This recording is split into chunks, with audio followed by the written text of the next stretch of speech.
At my brother-in-law's wedding, my father-in-law seated my husband's mistress, the very man I had mentored, with the family. I didn't cry or scream. I simply poured him a glass of champagne, whispered a secret that made my husband's blood run cold, picked up my gift, and walked out. That night, my husband called me 9 times. I let every call go to voicemail. I had 30 hours to dismantle his life. The string quartet was playing Vivaldi when I poured Veuve Clicquot into the glass of the man sleeping with my husband. I did it slowly, deliberately, the way you pour for someone you respect. Every drop caught the candlelight on the way down, and 180 guests watched me do it. And not a single one of them said a word, because they were all waiting to see what Margot Whitfield was going to do. I'll tell you what Margot Whitfield did. I smiled. I leaned in. I whispered something that made a 29-year-old man go absolutely white in a room full of linen and orchids. Then I picked up a Baccarat gift box and walked out into the cold November air. And I did not look back. But let me back up, because none of this started at a wedding. It started with a parking garage receipt. I had been CFO of Whitfield Holdings for 5 years when I found the first receipt. Whitfield Holdings is a mid-sized commercial real estate investment firm with 290 employees and offices on Wacker Drive in Chicago. My grandfather founded it, my father built it, and I spent 11 years inside it. First at KPMG on their forensic accounting team, learning how money hides, then back home at Whitfield Holdings, learning where the bodies were buried and making sure ours stayed clean. I was 36 years old. I had a corner office on the 28th floor, and I had been married to Julian Whitfield, my father's choice, not an arranged marriage, but not entirely accidental either, for 7 years. Julian was a corporate attorney. He was handsome and polished and very good at reading rooms, which is a useful quality in a litigator and a dangerous one in a husband. He had joined Whitfield Holdings as our general counsel 5 years before I became CFO, and we had been a functional partnership in the way that two intelligent, busy people who respect each other sometimes are. Parallel, efficient, not particularly warm. I had noticed the cooling, the way you notice a change in the weather from one season to the next, gradually, and then all at once. The receipt was tucked in the cup holder of Julian's car when I borrowed it for a dentist appointment. A parking garage ticket from a building on East Walton Street. Thursday the 9th, validated for 4 hours. Julian had told me he was in Milwaukee that Thursday for a deposition with the Callaway matter. I took a photograph of the ticket with my phone, returned the car, drove to work. That is the thing about my particular training. I do not react to anomalies. I document them. I build a case. I let the numbers tell the story because numbers don't have feelings and they don't lie and they don't look at you with the patient, practiced concern Julian had perfected over 7 years. I opened an encrypted folder on my personal drive that afternoon. I labeled it Project Meridian. I noted the date, the garage, the validation window. Then I went back to work. I had hired Theo Park 3 years earlier. He was 25 years old at the time, interviewing for a junior compliance analyst position that 38 other candidates also wanted. He walked in wearing a charcoal blazer he had clearly borrowed. The sleeves were slightly long, and shoes that needed resoling, and he answered every technical question correctly, not approximately, exactly. He had taught himself forensic accounting methodology from AICPA materials he'd downloaded from a library database. And when I asked him why, he looked me directly in the eyes and said, "Because I can't afford the certification yet, but I figured if I knew the material, someone might eventually pay me to get it." I hired him on the spot. I mentored him for 2 years. I walked him through Whitfield Holdings' entire internal audit architecture, reporting thresholds, blind spots, the workaround protocols we used for subsidiary property accounts, the specific transfer patterns that our automated systems were calibrated to flag, and, just as importantly, the patterns they weren't. I showed him everything because I was building him into someone who could protect this company the way I had learned to protect it. He had been brilliant, focused. He reminded me of myself at that age, and I told Julian that over dinner one night, and he said, "Sounds like you found a good one." He met Theo at our holiday party in December. I introduced them myself. I had been in a good mood that night. The second anomaly surfaced 7 weeks after the parking ticket. I was running a routine review of Whitfield Holdings' external vendor processing system when I noticed a consulting invoice I didn't recognize, $52,000 to a company called Apex Strategic Advisory LLC, routed through our asset management budget line for services described as post-acquisition stakeholder transition support on a property deal we had closed 9 months prior. Post-acquisition stakeholder transition support. The invoice was dated from 4 weeks after the deal closed, the kind of vague, unchallengeable language that compliance analysts are trained to scrutinize and that junior reviewers are trained to wave through. I pulled Apex Strategic Advisory's Delaware registration documents. The LLC had been incorporated 13 months earlier. The registered agent was a firm called Bellwether and Stone, which I did not recognize. The sole member, listed on the operating agreement, was Theodore J. Park. My hands did not shake. My stomach did not drop. I sat very still for approximately 90 seconds, staring at his name in 10-point type on a state filing document, and then I closed the window, and I opened a new folder inside Project Meridian, and I labeled it Apex, and I noted the vendor ID, the invoice amount, the authorization signature at the bottom, Julian's signature. I called Renata Cho that afternoon. Renata and I had worked together for 2 years at KPMG before she left to found Castellan Forensics on LaSalle Street. She was 42 32 years old, she had a CFE designation and an MBA from Northwestern, and she had a reputation in the forensic accounting community for reconstructing financial histories that other people had specifically built to be unreconstructible. She was also, critically, someone I trusted entirely outside the bounds of Whitfield Holdings. "I need to hire you personally," I told her, "not through the company." She did not ask why. She said, "When can you come in?" I was there the next morning. Over the following 4 weeks, Renata and her associate Marcus Adeyemi, 9 years in forensic accounting, previously with the SEC's Division of Enforcement, worked backward through Whitfield Holdings' vendor payment history with the kind of methodical patience that looks tedious from the outside and feels when you are sitting on the other side of it, like watching someone slowly disarm a very large bomb. I met with them 3 times during those 4 weeks, each time in a conference room at Castellan's offices that had no windows and smelled faintly of coffee and printer toner. Renata would add one more piece to the reconstruction, and I would note it without visible reaction and go back to work at Whitfield Holdings and sit across from Julian at dinner and behave normally, which was its own kind of performance. The first meeting produced the LLC documentation. The second produced the vendor routing analysis. The third, on a Tuesday morning, 4 days before Desmond's wedding, produced everything else. What they found was this: Apex Strategic Advisory had received $2.9 million from Whitfield Holdings over 13 months, 16 separate invoices, 5 different subsidiary vendor accounts, each payment routed individually, each one falling just below the internal review threshold that I had personally established during a compliance restructuring 28 months earlier, the threshold I had explained to Theo Park during his onboarding, while he took careful notes in a legal pad he'd brought from home because he didn't want to waste company supplies. I remember thinking, when I showed him that threshold, he is going to be very good at this. Every payment had been authorized. The requisition forms were complete. The invoices were formatted correctly. The approvals moved through the chain precisely as designed, because the man who designed the chain had also helped design the system that was supposed to catch it. Everything looked exactly right, and everything was exactly wrong. And if Renata Cho hadn't been looking for it specifically, if I hadn't gone looking first, it might have stayed invisible for another year, long enough for a co-president appointment and a CFO termination to run their quiet course. Renata set her preliminary findings in front of me at that Tuesday meeting. Marcus sat beside her with a second folder, closed, that he didn't open until she finished. Neither of them spoke until I looked up from the page. "There's a shadow account," Renata said then. She slid the second document across the table. "Private banking institution in Indiana. Opened 16 months ago. Registered to Julian Whitfield with Theo Park listed as a joint authorized signatory. Current balance, $1.6 million. I looked at the account statement for a long time. I was thinking about the phone call from Milwaukee, about the way Julian had sounded. Tired, a little short, the particular texture of a man who's genuinely been working hard, and whether I had believed it at the time, or whether I'd simply not been paying close enough attention. "The remaining $1.3 million, I said. Marcus answered. "We're still reconstructing, but current indicators suggest a combination of wire transfers to a Cayman-registered entity and personal expenditures. Travel, hospitality, and" a brief pause, "a significant purchase at a watch dealer on Oak Street." I thought about Theo Park's hands. I had shaken them hundreds of times, in boardrooms and conference rooms and the hallways of the 28th floor. I tried to remember the last time I'd seen him, whether he'd been wearing something I hadn't noticed, whether I would have noticed if he had. "I need you both available this weekend," I said. "Keep your phones on." In those 3 weeks, I learned things about living inside a secret that I hadn't fully understood before. I learned that you can have a complete and functional conversation with a person while carrying an entirely separate reality in your chest, that the body adapts, that you stop expecting to feel normal and start simply operating, 1 hour to the next, doing the work directly in front of you. I learned that the most dangerous thing I could do was let him see I was waiting for something, because Julian was good at reading rooms,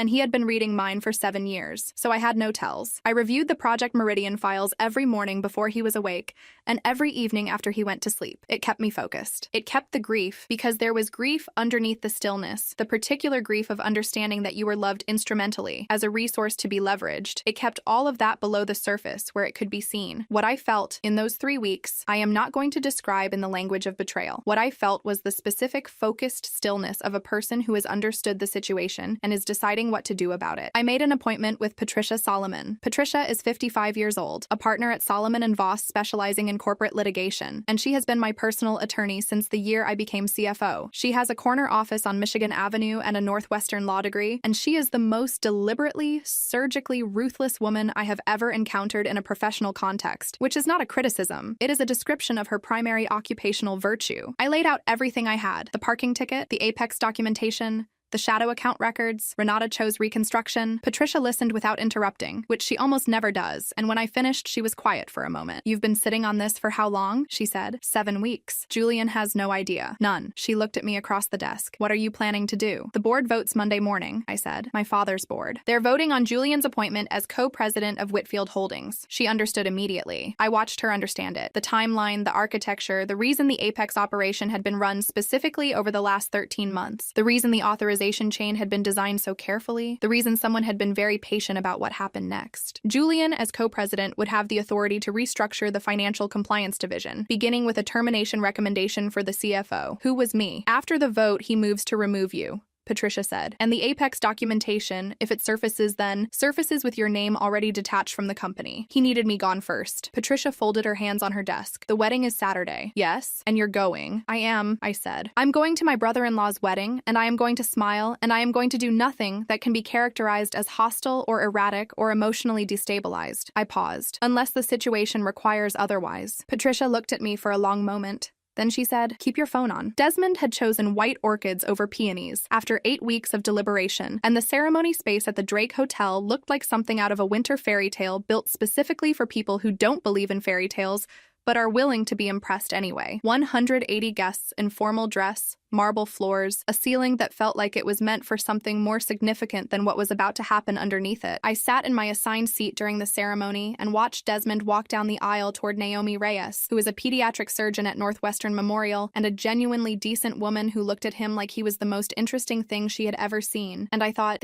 I sat in my assigned seat during the ceremony and watched Desmond walk down the aisle toward Naomi Reyes, who is a pediatric surgeon at Northwestern Memorial and a genuinely decent woman who looked at him like he was the most interesting thing she had ever seen. And I thought, this marriage might actually work. I thought, at least one of us is getting this right. Julian sat beside me. His hand found mine during the vows, automatic, habitual, and I let him hold it. And I watched my brother-in-law make promises in front of 180 people, and I did not think about the shadow account. Afterward, during the cocktail hour, I saw the direction Julian kept looking. He was angled toward the family tables arranged near the dance floor. His eyes moved that way every 45 seconds with the precision of someone trying not to look like they're tracking something. I noted it. I did not turn to look. I was talking to Naomi's mother and laughing at something she said about the orchids, and I was doing it naturally because I have been performing composure in difficult rooms since I was 24 years old, and I have had a great deal of practice. Then Gerald found me. Gerald Whitfield is 65 years old and has been managing his family's social architecture since long before I married into it. He wears bespoke suits, always, and he has strong opinions about table placement and the weight of silverware and the correct number of courses at a formal dinner. And he has never once called me Margot without a slight pause before it, the way you pause before saying a word in a language you've studied but never fully claimed. His hand was resting on someone's shoulder. Theo was wearing midnight blue, not navy, not slate, not a considered diplomatic approximation of formal. He was wearing the deep, deliberate color of someone who has been told he is arriving somewhere he has earned the right to be, who has been dressed specifically to be seen, who is standing at the family table at my brother-in-law's wedding because someone has arranged him there as a declaration. Oh, Margot, Gerald said. There you are. We thought Theo should sit with people who make Julian happy tonight. It's a celebration of love after all. 180 people in a marble room, strings, candlelight, white orchids, and the smell of something very expensive. Theo raised his glass at me, smiling, victorious. I smiled right back. I turned to the nearest ice bucket and picked up the Veuve Clicquot with both hands. I walked back and I poured it into his glass, slowly, deliberately, every last drop, and then I leaned in close enough to feel the warmth come off his skin and the slight catch in his breath when he understood I wasn't leaving. Gerald picked a beautiful shade of blue for you tonight, I said,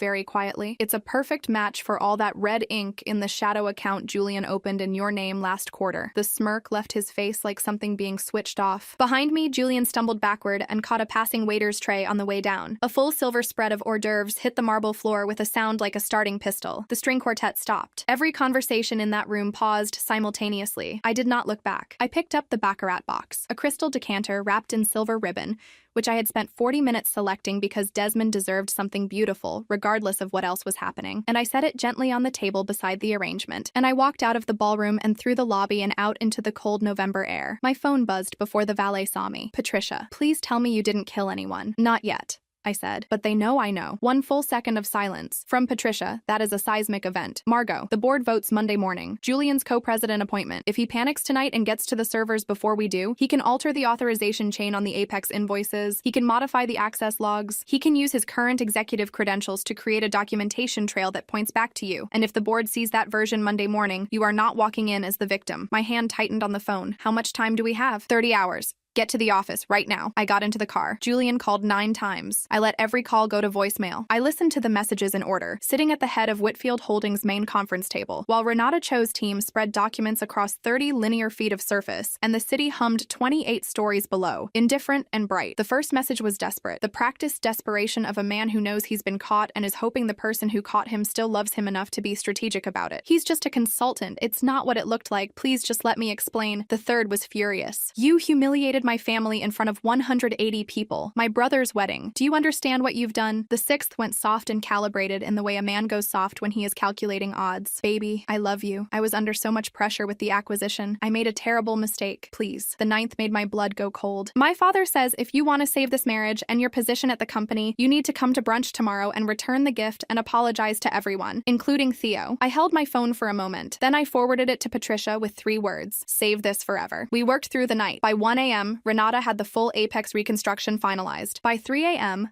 Marcus Adeyemi had cross-referenced the payment authorization records against the Whitfield Holdings access logs and found what none of us had anticipated. 7 of the 16 invoices carried my authorization signature. Not Julian's, mine. Not a crude forgery. Not a scanned image pasted onto a document. A digital signature using my encryption key. My specific personal login credentials. My private authorization code, which I had changed 9 months ago and shared with no one. Renata set the printed summary in front of me without speaking. Patricia looked at it for a long time. Then she looked at me. Margot, if the board sees this Monday morning, you are not walking in there as the victim. I know what it means. You're going to prison. I stared at the forged document. It was flawless. I study this type of construction professionally, and I would not have identified it as fabricated if I hadn't known my own access history down to the timestamp. Someone had gotten inside my credentials and used them 7 specific times, spaced deliberately across 9 months, in a pattern calibrated to look like an authorized CFO quietly directing funds. My encryption key had been in a file on my personal laptop, a laptop I brought home every night, a laptop that sat on the desk in the home office Julian and I shared, in the apartment where he had lived for 7 years, and where he had been alone, with access to that laptop more times than I could count. I thought about the parking ticket in the cup holder. I thought about all the things I'd trusted him with and how carefully he had used each one. My personal cell buzzed. Unknown number. A text. No name. No greeting. I'm so sorry, Margot. I was too scared to speak up before. I should have stopped him years ago. Desmond, the groom, still presumably in some version of his wedding attire somewhere on the other side of the city. A man who had spent 8 weeks planning floral arrangements with me, who had texted me photographs of centerpiece options at 11 in the evening, who had cried a little in a florist's parking lot in the rain because he was overwhelmed and I had stayed until he stopped. Below the first message, 3 words, burn them all. A video file, 920 megabytes, high definition. I pressed play. The timestamp read 3:30 p.m., 3 hours before the ceremony. The camera was fixed in the upper corner of what I recognized immediately as the Drake's bridal suite. The secondary camera the videographer had positioned for pre-ceremony coverage and, apparently, never retrieved. Julian stood in front of the full-length mirror in a room full of white orchids and fresh champagne. Gerald was to his left. Theo was to his right. They were laughing. Not the complicated, furtive laughter of people doing something they know is wrong. The easy, relaxed laughter of people who believe they have already won. The camera's audio was set for voice capture. I listened to 38 minutes and 4 seconds of Julian, Gerald, and Theo explain,